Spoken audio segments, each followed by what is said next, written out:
महाराष्ट्र में सरकार भले ही उद्धव ठाकरे के नाम पर चल रही है, लेकिन सरकार का असली मजा न शिवसेना को मिल रहा है और न ही कांग्रेस को। सरकार की पूरी मलाई मजे से शरद पवार खा रहे हैं और बाकी के सहयोगी बस ये सब होते हुए देख रहे हैं। शरद पवार पर यह आरोप शिवसेना सांसद गजानन कीर्तिकर ने लगाए हैं। उनका कहना है कि भले ही महाराष्ट्र में नाम उद्धव ठाकरे सरकार का है, लेकिन असली फायदा तो पवार सरकार को मिल रहा है।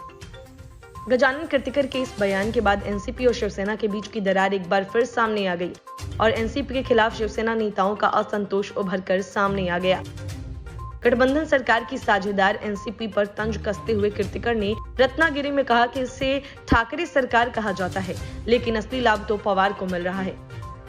एक सवाल का जवाब देते हुए गजानन ने कहा कि मैं रत्नागिरी से कोई चुनाव नहीं लड़ना चाहता हूं।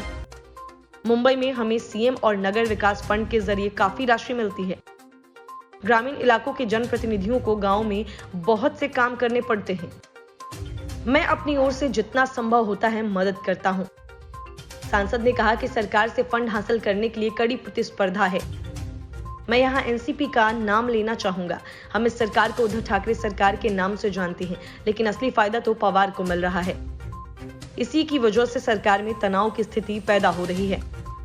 उनके साथ विधायक योगेश कदम और शिवसेना के अन्य स्थानीय नेता भी मौजूद थे।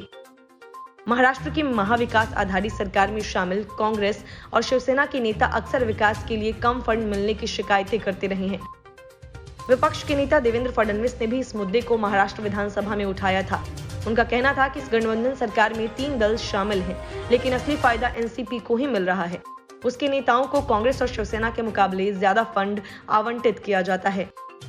भाजपा के नेता अतुल भाटकलकर ने भी शिवसेना के सांसद के बयान पर कमेंट किया है। उन्होंने कहा कि कीर्तिकर ने शिवसेना को सही तस्वीर दिखा दी है। भाजपा पर हमला बोलने से पहले उद्धव ठाकरे को अपनी ही पार्टी में पैदा हो रहे असंतोष पर ज्यादा ध्यान देना चाहिए।